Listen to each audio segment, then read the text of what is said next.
Welcome to the new Cyber Frontier, bringing you the latest news, trends, and hottest topics that focus on advances in cybersecurity and cyber industry economics. Our expert yet down-to-earth hosts make cybersecurity straightforward. They ask the tough questions and make this challenging topic something that everyone can understand. Our candid approach lets guests open up on topics we would all like to see addressed. You can find us on the web at newcyberfrontier.com. That's www.newcyberfrontier.com. Now join today's host as he introduces the topic for today's new Cyber Frontier. Welcome to today's episode of New Cyber Frontier. On today, Alexander Hubert, who is the Director of Cybersecurity Division, 2nd Theater Signal Brigade, and that's in Germany. Joining us from Germany today. Welcome, Alex. How are you doing? Thanks, Chris. Doing great. Thanks for having me on the show. Definitely love to have it. And for our listeners over in the EU and Africa, that's the areas that you service. We'll talk about that. But give us your background, things you're allowed to talk about where you're at, what you're doing, and your missions and stuff. Sure. I grew up in the Air Force, spent 20 years in the Air Force, and I was actually an Air Force weatherman. And at the 16-year point, landed at Grafenwehr, Germany, and we had some systems that were considered weapon systems, and therefore the Army didn't want to take care of them. So I had to become self-sufficient, and I got really interested in the field of cybersecurity. Got my degrees done and my certifications and such, and started managing these systems. Got really excited about it. In those 4 years that I was at Graf, the 69th Signal Battalion, which was at Graf, noticed what I was doing and asked me to join them. So I retired from the Air Force and joined the 69th Signal Battalion, which ironically was the 2nd Theater Signal Brigade back in 2004. And so I had several jobs since then, since 2004. And my last job was a Chief Information Security Officer in the Pentagon for the A3 Weather Directorate. From there, I came over to Wiesbaden, Germany, and assumed the duties of the Director of the Cybersecurity Division. So we're responsible for cybersecurity for Europe and Africa on the tactical and strategic edge. And we have some play in the nuclear command, control, and communication systems in this AOR. We primarily work with risk management framework and cybersecurity framework to secure our infrastructure, and then we do continuous monitoring.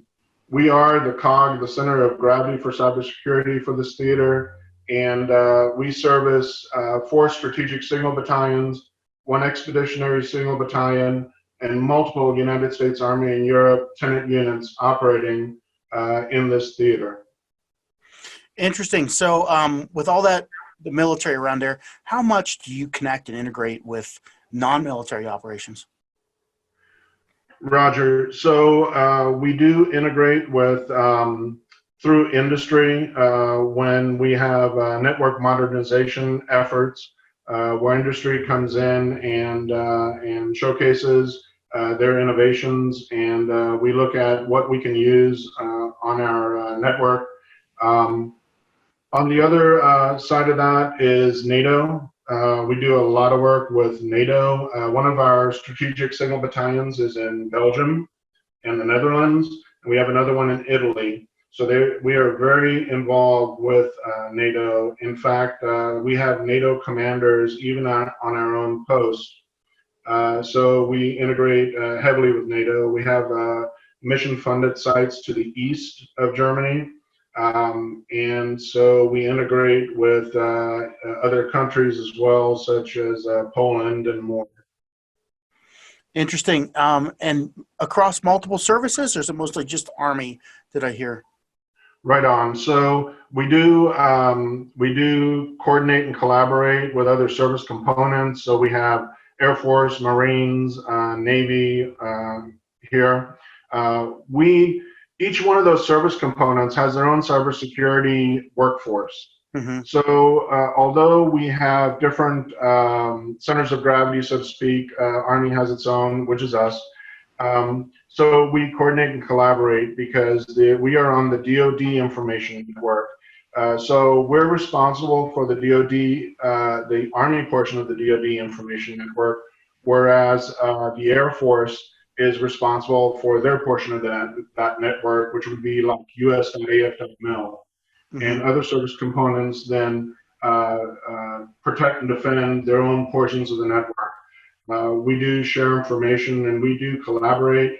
There are plenty of exercises. I'll give you a perfect example. We went to Las Vegas in NOAA and conducted a joint exercise with the Air Force, which required ports, protocols, and services management type of work so that Air Force firewalls and Army firewalls would be able to work together to make the mission work. So we do a lot of that here too. All right. Well, let's take a break here from our sponsor. We'll be right back in a minute and talk more to Alex. Cyber Resilience Institute helps build strong cyber communities designed to prevent members from attack.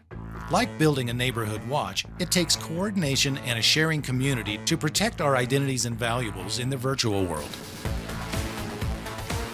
Typically, we hear that organizations know they need to do something to protect their cyber assets, but don't know where to begin. Let Cyber Resilience Institute help your community create an action plan. Cyber Resilience Institute will build your community or business marketplace so that it is designed to support a collective cyber defense. Contact them for more information at cyberresilienceinstitute.org. Welcome back to New Cyber Frontier on today with Alexander Hubert, the Director of Cybersecurity Division 2, Theater Signal Brigade in Germany, but covering all of Europe and Africa. So, Alex, we don't get very many times people on representing or able to talk too much about military, Air Force, worldwide operations or whatever in cyber. But a lot of times, maybe younger people are interested, hey, I might want to do that.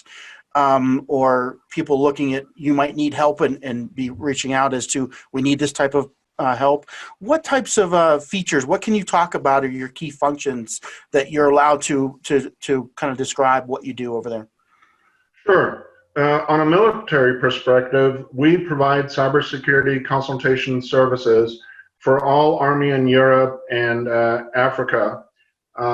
So customers will come to us and ask these cybersecurity questions. Some examples are wireless networks. So wireless networks require special attention and special cybersecurity services. We are exploring right now something called Li-Fi. Li-Fi is able to implement wireless over the optical waves. And so we're looking at NSA approvals, commercial solutions for classified through the NSA. And we're also looking at the cryptology, the cryptological algorithms that we can implement on these wireless access points to be able to tunnel this the secret information. But of course, we have to get through the NSA approval process first. But these are the type of projects that would come through my office. Another one would be hardened carrier. So there has to be a way to check whether fiber optic cables are disturbed even when they're underground. So in order to do that, we have to have some type of alarming system on this fiber. So we also look at these type of projects to implement that type of alarming on the fiber optic into a central reporting and reactionary office. We do an inspect and assess. So we, as stated previously, we're heavily involved with the risk management framework, less so with the cybersecurity framework, but the Department of the Army Inspector General uses the cybersecurity framework as their inspection tool. So we'll be using that more, and industry uses that a lot, the cybersecurity framework. And then the what is that called again? The maturity model. Capability maturity model. Exactly right. So that is built off the cybersecurity framework and somewhat off the risk management framework as well. we manage the cybersecurity workforce, and that's really important because unlike industry, in the DoD, everyone in the cybersecurity workforce at minimum has to have CompTIA Security Plus. So we ensure that when our cybersecurity workforce comes to us, they know a little bit about cybersecurity and they have a little bit of experience, and then we teach them. And these service members then grow into, CASP certified folks or CISSPs or CISMs, and we give them the training to do that.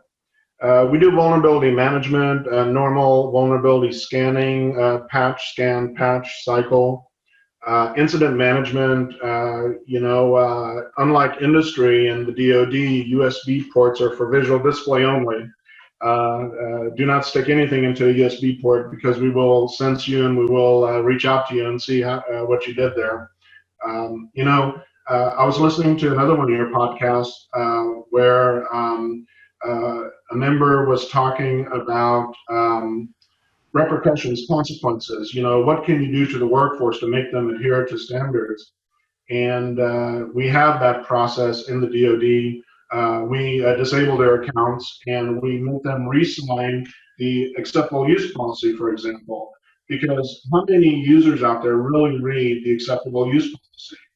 So take, for example, the mobile acceptable use policy, where it clearly states don't put a DoD iPhone into a DoD computer, yet some of our workforce still chooses to do that. Of course, their accounts get disabled and there's paperwork that gets involved in more training, but it's clearly in the AUP.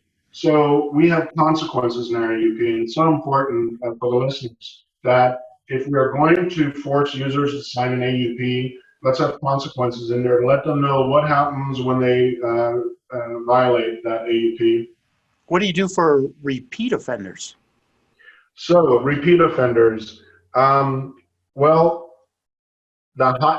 the more you repeat the violation, the higher in rank that 25-2B, that's what we call it, the process, has to go. So a single violator, I violated it once, signature is at the Colonel, 06, or GS-15 level, and multiple offenders go up to the general officer level.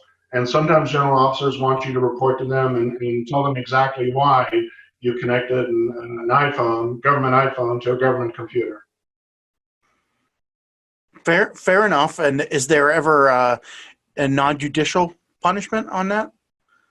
So the UCMJ is reserved for active duty soldiers, and we do have an active soldier on our team. But we're looking at negligence when we look at UCMJ. So I'll give you an example. We had an active duty soldier who had his government laptop at home, teleworking through this COVID, and his daughter plugged in her personal iPhone into his government computer. Now he knows to teach his family not to do that. However, we can't very well throw the book at him because he wasn't next to his computer. His daughter plugged in her iPhone. So there's a lot of investigation that has to be done, and we have to move forward with clear heads there, That's been any examples you can give on the other side where, hey, they've just been violating this and we throw the book at them? Oh, absolutely. There are people who plugged in their iPhone into government systems, possibly because they just didn't want to go to work for the next 14 days. We had one user offline for 3 months, and if you think about the tax dollars involved with a soldier who's offline for 3 months, we have to take some action because it's our tax dollars that pay their salaries. Interesting, definitely. So we're going to take a break here from our sponsors. When we come back, I want to understand this workforce. So we've been talking about soldiers, military personnel, but I imagine there's a balance of civilian and military. That, and you're overseas. Do you bring people all from the United States? Do we have a makeup of people? What are you looking for? But let's talk about that when we get back from listening to our sponsors. We'll be right back. Roger that.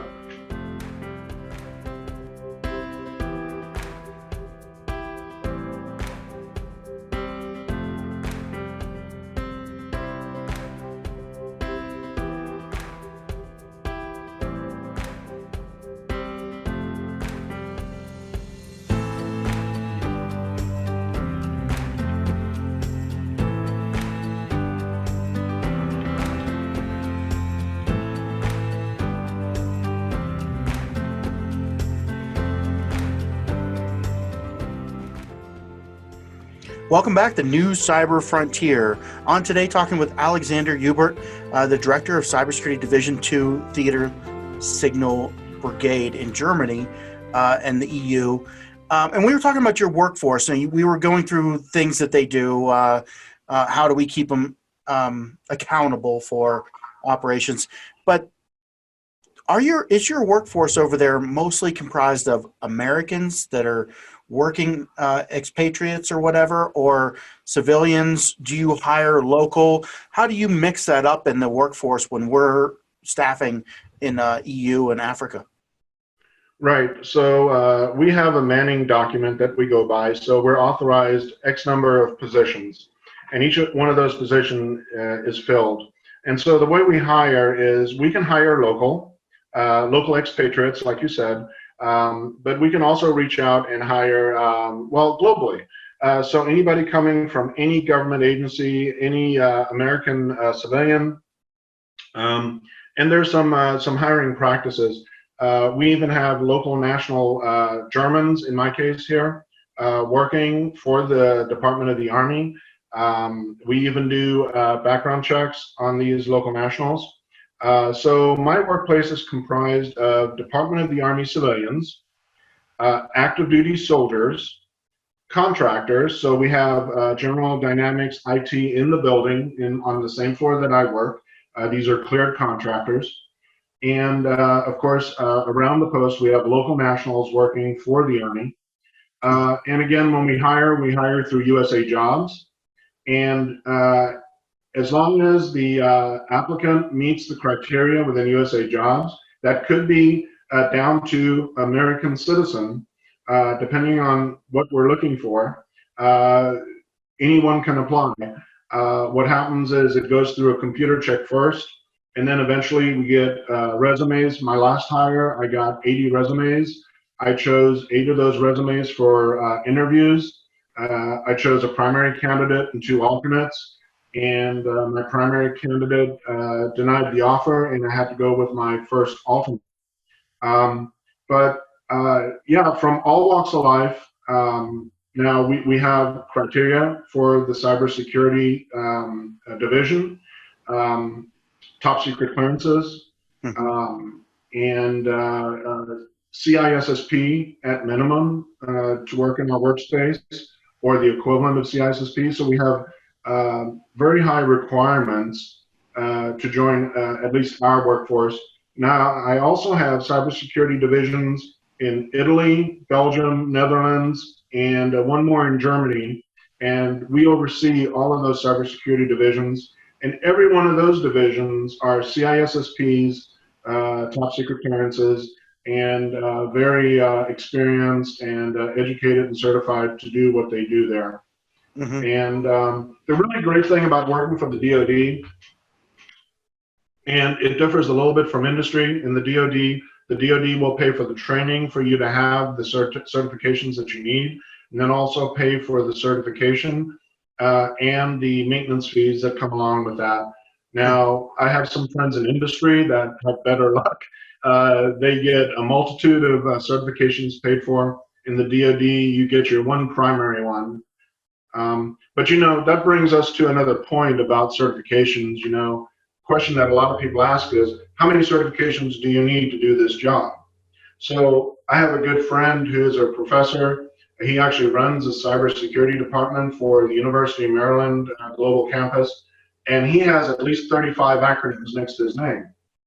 So what does it take to get a job? You need the certification that you need for your job. Everything else is extra credit.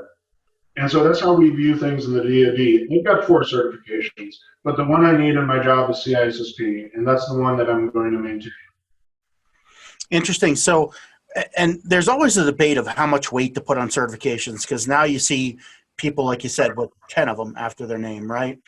And when, some people are good test takers, but they're not good practitioners, and sometimes the other way around. How much, weight, other than they have to have a certain credential, how much weight do you put on that person that has 20 of them versus somebody that just focuses on that one? That's a great question, and let me answer this way. I'm a hiring official.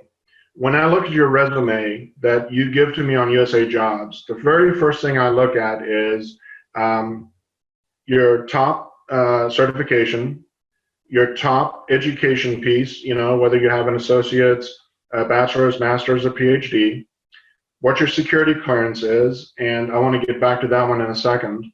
And then I will continue on with the resume. What I'm looking for is the minimum certification that you need to do your job. Because at that point, then I can look at your resume and determine whether you've been in the jobs that build experience on top of that certification.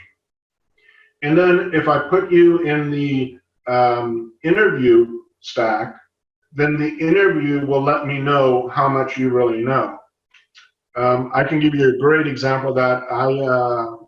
Very unfortunate, I interviewed a person that worked for me in the past. This person knows what he's doing. I mean, I took this person out to assessments, on cybersecurity assessments, and he was just the cream of the crop. Yet, when we conducted the interview and I asked simple cybersecurity questions on the risk management framework, he couldn't answer them.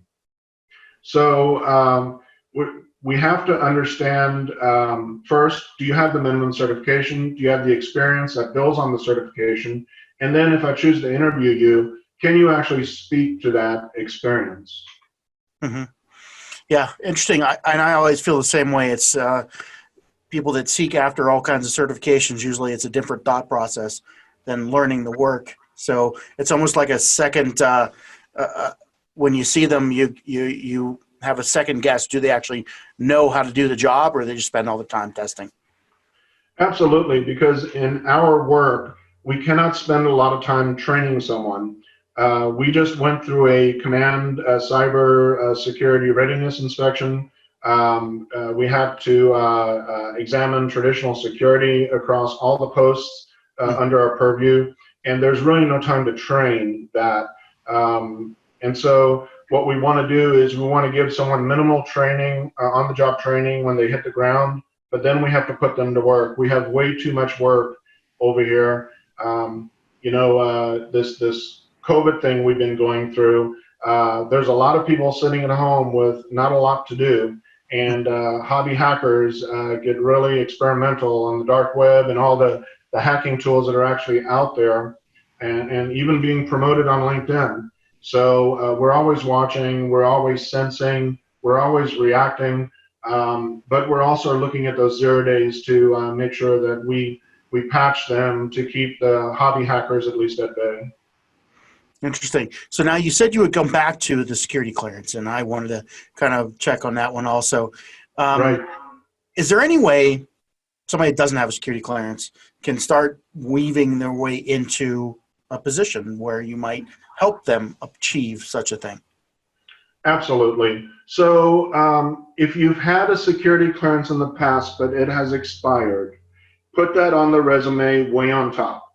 State previous secret clearance expired this date, because at least we know that there was a security clearance at one point. If you currently have a security clearance, put that security clearance on the resume. If you don't have a security clearance, there are things that you can do. First of all, stay out of trouble. Absolutely stay out of trouble. And if you do get in trouble, when it comes time to do your national background check, there are 2 words or 3 that you just can't forget. Do not lie. Always tell the truth. It doesn't matter what you've done. There's somebody else that's making a security clearance decision on your behalf. And if the investigator can collaborate everything you put on that paper, there's a chance that that security clearance will get adjudicated. When you lie, I've never had a felony, and then the investigators find a felony, it's game over. So for somebody to come into the GS world or the federal government world who needs a security clearance and has never had a security clearance, stay out of trouble and do apply, because even if you come to my workforce without a security clearance, there's something called an interim clearance while your investigation is ongoing. So yes, it is absolutely possible to come in without a security clearance. Yeah, and you do a lot of work helping young people get into cybersecurity industries. I know what you said, you work with Cyber Patriot. Tell us a little bit about that and how somebody maybe over in the EU could get involved. So that's the greatest part of this chat today is to talk about Air Force Association US Cyber Patriot. It's a national program, and when I say national, it is the United States, but because we have the DoD education activity overseas, we're able to participate. It's basically a national youth cyber competition. It sparks kids' interest in the STEM principles, and it allows the kids to visualize what cybersecurity is all about. They are able to protect and defend a virtual network, do packet captures, packet analysis. They're able to look at Wireshark and look at PCAP files and learn all of that. They are also afforded mentors and coaches, and we spend a lot of time teaching cybersecurity concepts.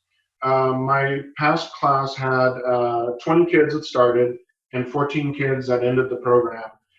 Next school year, we have two cybersecurity teams fielded with AFA, US Cyber Patriot, the Cyber Avengers and the Cyber Defenders.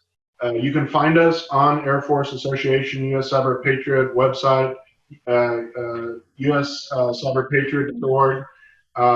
Look for Wiesbaden teams if you're listening from the EU and you'd like to be a coach or mentor. Your information will come directly to me and we can discuss it. But Chris, we've had some great sponsorship too. I'm unsure if I can name any of those here. Sure. Okay, so 327 Solutions provided Network Plus books and Network Plus labs for the kids. Global Knowledge, who does our Army in Europe information technology training, offered Security Plus books to the kids. In fact, every kid got a book. We had Formations who gave over $5,000 worth of books and such. The AFCEA International gave a $1,000 STEM grant to us, and the Wiesbaden Spouses Club gave us a $1,000 STEM grant. We were able to buy Raspberry Pis, all the accessories for Raspberry Pis. We were able to buy more books. We were able to buy CompTIA Security Plus vouchers. And we just got a kid through the Security Plus program. He is now certified and hired by GDIT the day he stepped out of high school. That is the proof in the pudding. I did the same thing in Kaiserslautern, at Kaiserslautern High School, where I took 3 kids through the program, and they all are CompTIA Security Plus certified. They're all professionals now in the IT field. This is how we get kids excited about STEM, about cybersecurity. And each of my classes has females as well. So they're getting interested. We even have a hacking lab. Cisco provided us $20,000 worth of servers and routers and switches, and we were able to build a attack lab. So really excited about this program. It's a way to give back. We've got our education, we've got our experience, we've got these jobs at the director level. It's at a certain point, it's time to give back. That time is for me starting in 2015, and I absolutely love it. And thanks for asking the question. Yeah, thank you for doing that. And to all the people who brought something to the table, all the companies, all the sponsors, a big thank you for all that. One more thing we had on our list to talk about is your needs to engage with innovation and how you're bringing that into the cyber operations and the Army operations. Talk about what your needs are and who you would like to engage with in that area. Absolutely. So, cybersecurity is all about securing what I call the innovation of things and Internet of Things in the cloud of everything. So innovation is a big piece. I mean, look at what's going on now. Gadgets are getting smaller. Widgets are getting smarter. Take, for example, the COVID tracing app. You really have to understand how that works with the Bluetooth connecting to other phones without my knowledge and sharing information. There's no user interaction there. And we have to understand these things in order to understand how to protect and defend all of this. Now that's one piece, understanding the innovation that's out there. But another piece is able to use that innovation to reduce redundancies, fill gaps, and do that on a global network scale. And so there's so many innovations out there right now to where industry can operate faster and smarter than us, and we're still stuck in a place where we have, and this is comical, 9 endpoint software is running on my system. So when I type the word "the," it shows up 10 seconds after I type the word "the," because I have Tanium scanning, I have ACAS scanning, SCCM scanning, I have McAfee scanning, and I've got PowerShell scripts running. And in industry, that would never be allowed. Industry needs to work at a fast pace, and we're just getting to that. We're making configuration changes to make our endpoints smarter so that we can operate availability. So we want to learn more about what industry is doing. So we have an exchange program with industry where we can send somebody to, for example, we just did that in my last job, to Amazon for 2 years. And so that person takes their DoD knowledge to Amazon and learns how industry operates in the cybersecurity space. That's one way we can improve our relationship. The other way is to actually listen. So we have these tech expos twice a year.